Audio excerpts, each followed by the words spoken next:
नमस्कार। बहुत ही सुंदर सा प्यारा सा सोहर दीदी कृष्ण भगवान के सोहर लेके आ गई बनी। जब देखी जा सुनी जा बताएंगे कैसन बा। एक फूल फूलेला काशी त दूसरे बनारस त दूसरे बनारस हो सखिया तीसर फूला फूले मोरे अंगना चौथा मोरे अचरा चौथा मोरे अचरान हो सखिया तीसर फूला फूले मोरे अंगना चौथा मोरे अचरा चौथा मोरे अचरा में हो। यह चारो फूला वाजे पैती तसीवा के चढ़ाईती तसीवा के चढ़ाईती हो सखिया निहोरी पैया लगती मंगाना कुछो मंगती मंगाना कुछो मंगती हो सखिया निहोरी पैया लगती मंगाना कुछो मंगती मंगाना कुछो मंगती हो।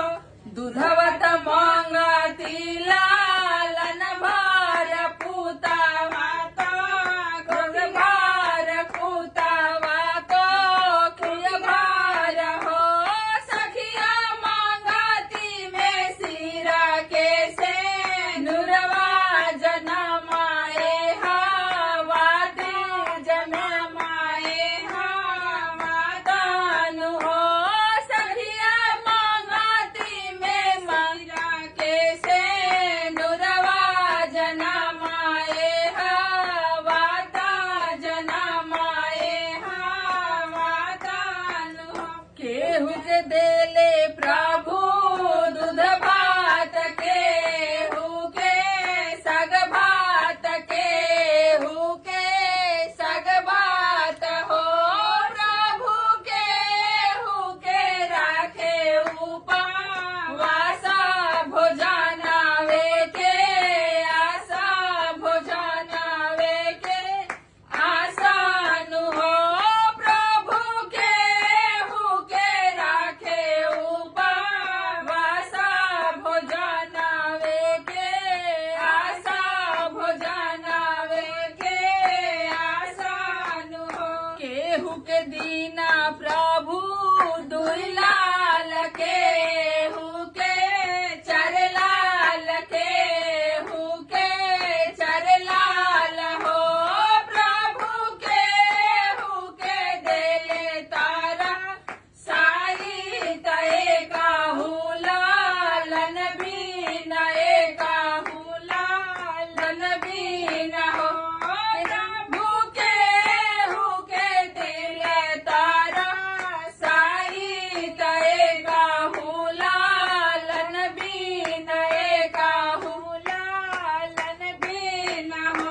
केरवत फरे लाघवदवा कही माली झापस लागे ही माली झापस लागे हो प्रभु तिरिया के दिल तारा साई तय काहू लालन बीन काहू लालन बीन हो प्रभु तिरिया के दिल तारा साई तय काहू लालन बीन काहू लालन बीन।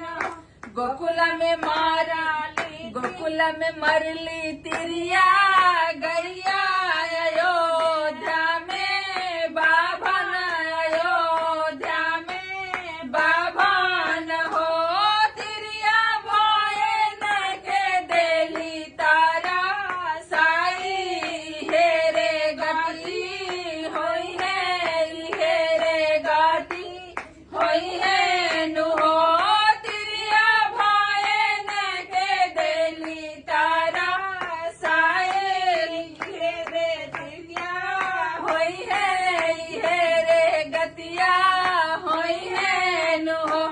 एक फूल फूलेला काशी त दुसरे बनारस दुसरे बनारस हो सखिया तीसर फूल फूले मोरे अंगना चौथा मोरे अचरा चौथा मोरे अचरान हो।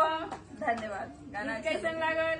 अच्छा लगे तो कमेंट करके बताएगा और चैनल पर नए बनी तो सब्सक्राइब जरूर करीजा, तभी आगे के गीत सुने के मिली। और हमने के फेसबुक के चैनल बा, इंस्टाग्राम के पेज बा, ओजे जाइजा देखी जा, फॉलो करी जा, ओजा भी गीत सुनी जा। धन्यवाद।